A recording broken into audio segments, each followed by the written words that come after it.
So, we just did something that's not popular.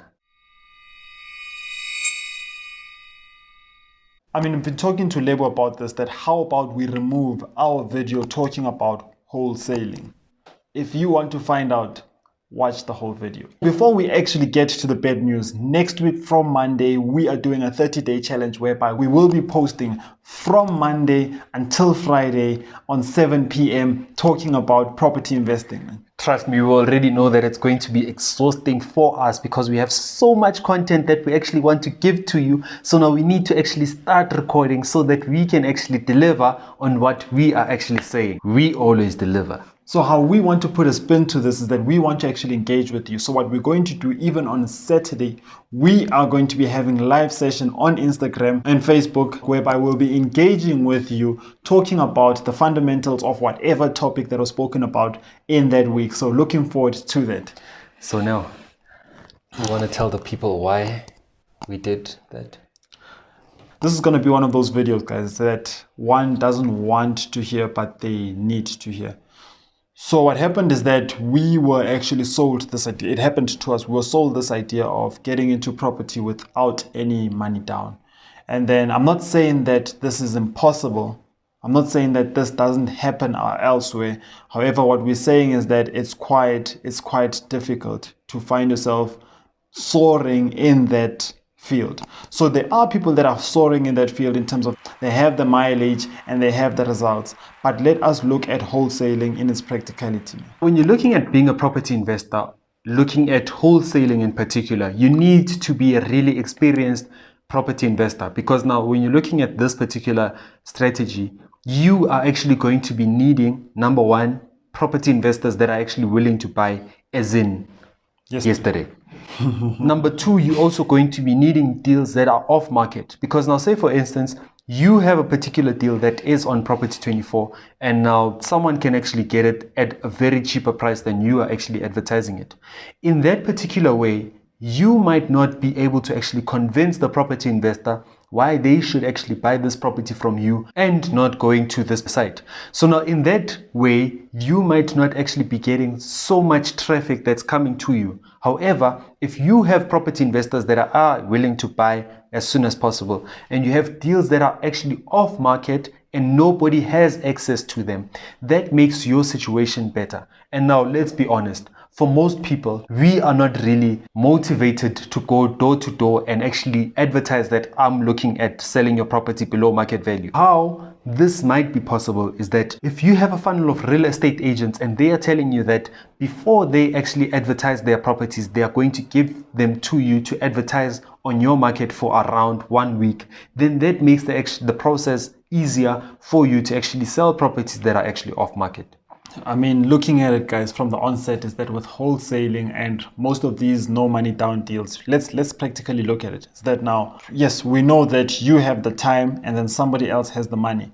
However, now what if something goes wrong? Even verifying the deal, verifying the deal is very difficult. Let me give you why I'm saying that verifying the deal is very difficult without using money.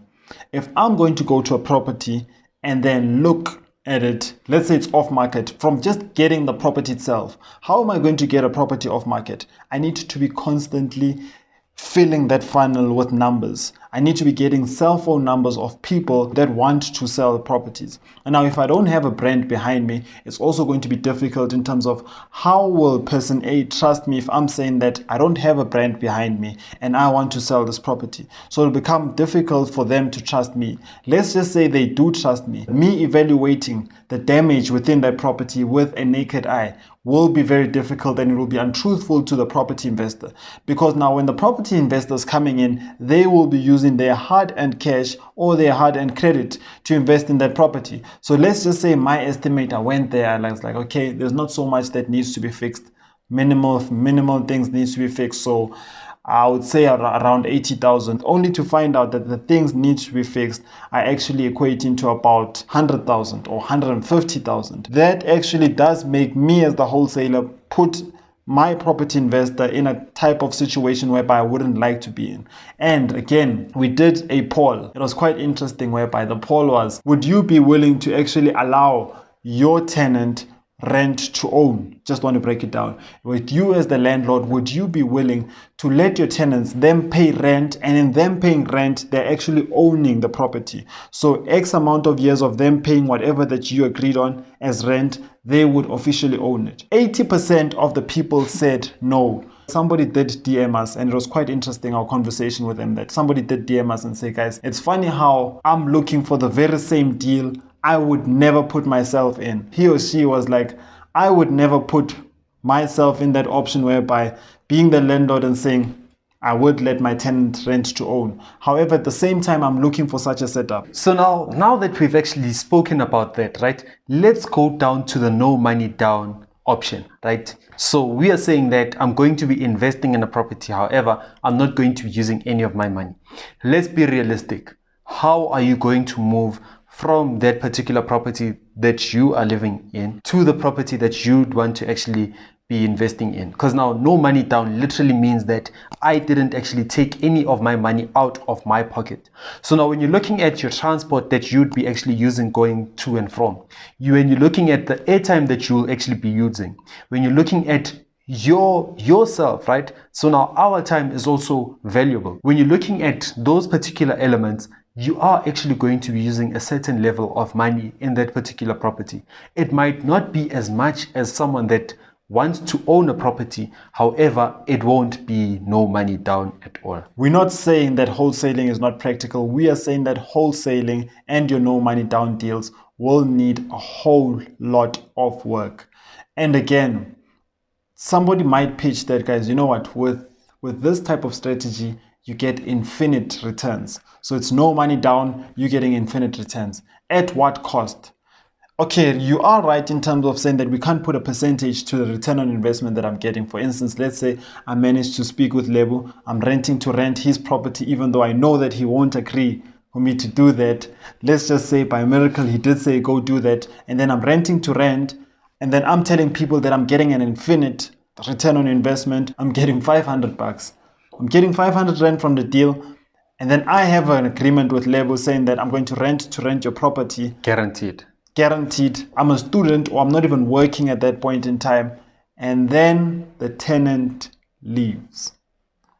My agreement with Lebu still needs to continue. I still need to pay him the amount of rent that we agreed on. It won't be a situation whereby, oh, I understand there's no tenants. It was an agreement. So therefore, where will I get that 10,000? If his monthly expenses, he demanded 10,000 and I was getting 10,500. I was happy that I was getting the 500s without putting any money down. And then let's just say on month 4, the tenant decides to leave, or even the tenant decides not to pay. Because now if the tenant is deciding not to pay, already he's going to want his money. I'm giving the tenant stress, and then I can see that the situation is becoming volatile. And then now what is it going to need? It's going to need a lawyer. Is there still no money down? I guess not. So every time you actually put yourself in a situation, just like we put ourselves in a situation with credit, we are asking ourselves, what is the worst thing that can happen in that situation, and how can I get out? If you do not have an answer to get out, you should revise the strategy as a whole.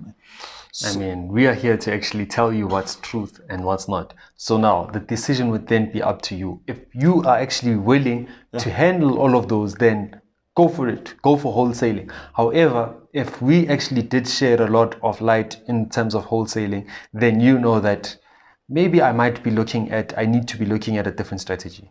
So we've actually seen so many youth come through to us saying that, guys, I'm interested in wholesaling, I'm interested in deal sourcing. But we have actually went through that. We know that it's very difficult, and we know that you are actually going to be like a call center in terms of getting your funnel of deals and getting your funnel of property investors, and making sure that you balance both. Balancing both, what does that require? A conveyancer, so that you make sure that your company is also protected. So for us, it's more about how can we actually speak the truth about what we're going through using this channel, so that we can connect through property investing, and so that we can ultimately invest like pros. Make sure that you do actually tune in next week, as we will be going through the 30-day challenge. If you have not subscribed, please do subscribe. If you have not hit the Calendly link below, had a conversation with us about the practicalities of property investing, hit the link below, and let's see you. Looking forward to seeing you, man. Normal signing out.